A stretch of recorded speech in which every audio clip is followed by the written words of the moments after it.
Hello friends and greetings for the day. Welcome back to another tutorial on ISTQB Advanced Technical Test Analyst. We are in chapter 5 and continuing with the next chapter, that is reviews. In chapter 5 we will be talking about how reviews are important for technical test analyst and also understanding that what is the role of a technical test analyst during different reviews. In this chapter, we'll be covering two different topics: 5.1 Technical Test Analyst Tasks and Reviews, and understanding how checklists can be very useful in reviews and what kind of importance just a checklist has to do with technical test analyst during the reviews. So the very first topic is what we are covering in this tutorial, 5.1 Technical Test Analyst Task in the reviews.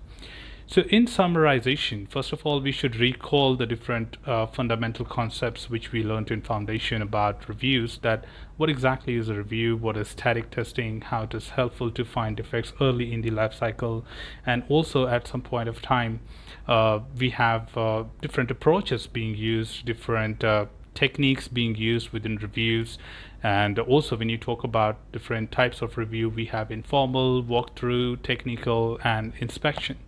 A technical test analyst is mainly involved in technical reviews and inspection, because when it comes to technical review, it is generally done by technical experts, and technical test analyst is a technical expert obviously. And at the same time, the technical test analyst deals with all non-functional parameters, which are more of like critical areas to be considered in order to review and make sure that the defects are found quite early, so that we have less cost in order to resolve them and have less performance issues with respect to different parameters of non-functionality later in the life cycle. Thus, inspection and another approach where generally TTA will be involved to contribute. So mainly the TTA gets involved with technical reviews and inspection compared to the informal and walkthrough. So let's talk a little more about this in this segment here. The very first thing says technical test analysts must be active participants in the technical review, and of course contributing to his role or her role in order to make the reviews more successful and find as many defects as possible. So that comes a direct interaction with the review approaches and process to contribute and find as many anomalies and consistencies as possible. This also includes maintaining a constructive working relationship with the authors when describing and discussing review comments. So being a contributor here as a reviewer, technical test analyst is also a lead of the non-functional team and has to have a particular relationship built with the authors in order to collect the document on time, or probably make sure that the communication gap is eliminated between the different authors who are preparing or gathering the requirements, or maybe design documents from the architects, or probably the code as well. So this is one of the things which need to be taken care by the technical test analyst. Also, the technical test analyst normally participates in these two types which we were just talking about, that is technical review and inspection, where they bring an operational viewpoint that may be missed by developers sometime.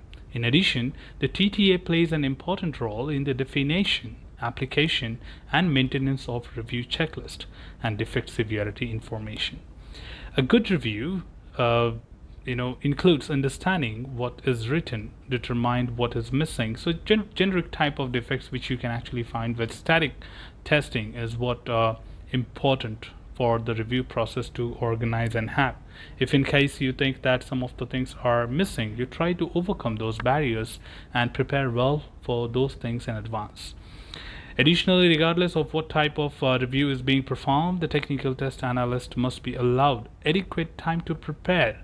That means it's one of the success factor of the review, that if you do not have enough time in order to prepare for the review, you may not be having a contribution, and that contribution may not be effective in turn to make the review successful.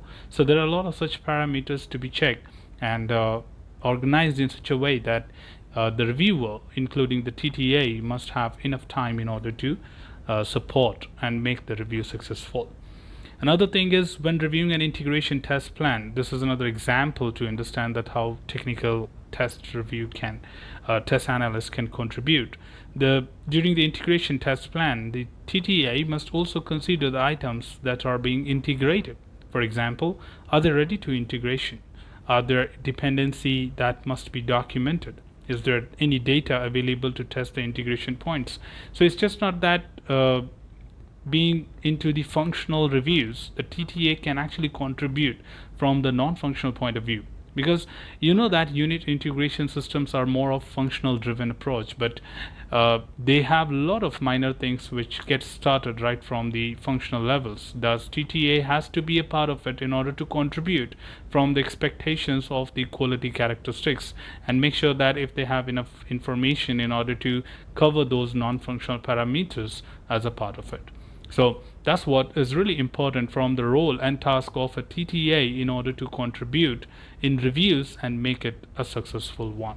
So that's all from this particular tutorial, team. Should you have anything else, feel free to comment below. We'll be getting back to you with the second part of this, that is to 5.2, understanding how the checklists are useful in our review process, and understanding more about that. Till then, keep learning, keep exploring, keep understanding the context. Thanks for watching the video, team, and happy learning.